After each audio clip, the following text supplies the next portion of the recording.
The gods of Olympus. When we hear that phrase, what image usually comes to mind? Perfect beauty, overwhelming power, and beings who seem completely unlike us.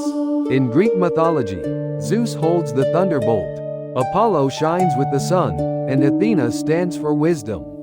But among them, there is one god who feels strangely human. Hephaestus. He is lame, he works in a forge, and he earns his place through sweat and skill. So why is he often seen as the most human of all the gods? That is what we are exploring today. The tragedy of Hephaestus begins the moment he is born. His mother is Hera, queen of the gods. But in one well-known version of the myth, when Hera sees the baby Hephaestus, she is horrified. He is lame. In a world that worships perfection, that becomes a mark of shame. So she throws him down from Olympus. The baby falls into the sea, and only survives because the sea goddess Thetis rescues him. Hidden away in an underwater cave, Thetis raises him in secret with the help of her daughters. And right there, the myth already gives us something deeply human. A child rejected by his own mother. Rejected because of how he looks. That kind of wound feels painfully familiar. Most other gods in Greek myth do not carry that kind of scar. Zeus rises to the top of power. Athena springs from Zeus fully formed and fully armed. But Hephaestus is different. He is a god shaped by childhood trauma. That human side becomes even clearer in the forge. Raised under Thetis' care, Hephaestus grows into a master craftsman. He works with bronze, gold, and silver, creating some of the most astonishing objects in myth. Not just beautiful ornaments, but weapons for the gods, self-moving tripods. Even golden attendants that can walk and serve.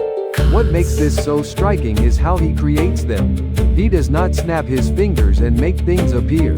He works for them. He swings the hammer. He breathes smoke. He stands in the heat and makes something with his own hands. In the world imagined by Greek myth, physical labor was often looked down on, especially by the elite. That kind of work was seen as something for servants, not for the powerful. But Hephaestus, the greatest artisan among the gods, is the one covered in soot, working until his hands are worn. That is part of what makes him so unusual. Human beings build, we struggle, we labor to create. The other gods usually do not. Hephaestus does, and that makes him feel close to us. But maybe his most human moment comes in his marriage. Hephaestus is married to Aphrodite, the goddess of beauty and love. On the surface, it sounds like a fairy tale. The lame blacksmith god and the most beautiful goddess in the world. But the myth takes a cruel turn. Aphrodite looks down on him and begins an affair with Ares, the god of war. Then comes the moment that defines him. Hephaestus learns that Aphrodite and Ares have been meeting in his bed. And his response is fascinating. He does not charge in with blind rage. He does not lash out in the simplest way. Instead, he plans. He forges an invisible metal net and sets it over the bed. Then he pretends to leave on a journey. Once Ares returns, the trap falls, binding both of them in place. After that, Hephaestus calls the gods to come and look. Look at what has been done to me. Look at what the wife of the blacksmith and the god of war have chosen. The scene is full of irony. The gods laugh. They treat it like entertainment. But underneath that laughter is Hephaestus's humiliation, anger, and heartbreak. He knows exactly where he stands in their world. He knows how others see him. And he turns that pain into a weapon. That is a very human response. The anger of a betrayed husband. The wounded pride of someone who has spent his life being underestimated. And there is another detail that feels just as human.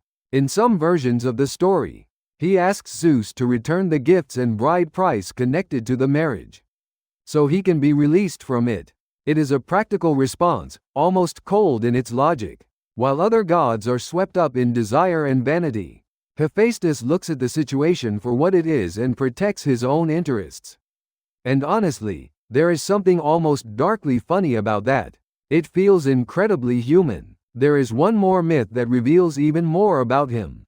At one point, Hephaestus tries to get revenge on Hera, the mother, who cast him away. He builds a magnificent golden throne and sends it to her as a gift. But the throne is a trap. The moment Hera sits down, she is locked in place and cannot rise. None of the other gods can free her. In the end, they have to go to Hephaestus himself and beg him to release her. He refuses. Only after Dionysus gets him drunk and brings him back does the situation finally change. That story shows another side of Hephaestus that feels very human. He holds on to pain. He does not simply forgive and move on. He remembers the hurt, and he wants the people who caused it to feel something in return. That kind of long memory, that kind of resentment, feels deeply human. And yet there is a strange contrast at the center of his character. Even with all that pain, many of the things linked to Hephaestus in myth are tools, inventions, and skills that help civilization move forward. He is associated with craft, technology, fire, and the shaping of raw materials into something useful. He often feels like a figure standing between worlds, not fully at ease among the gods, but not simply one of us either.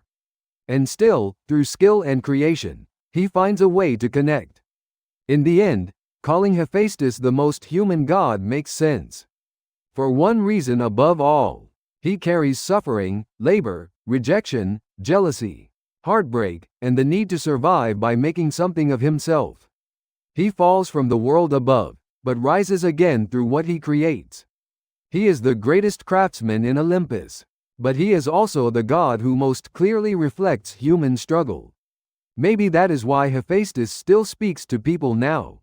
His wound never fully disappears, but it becomes part of what makes him powerful, distinct, and impossible to ignore.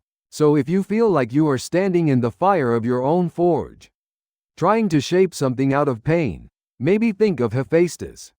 In these myths, the hardest blows are often what shape the most remarkable things.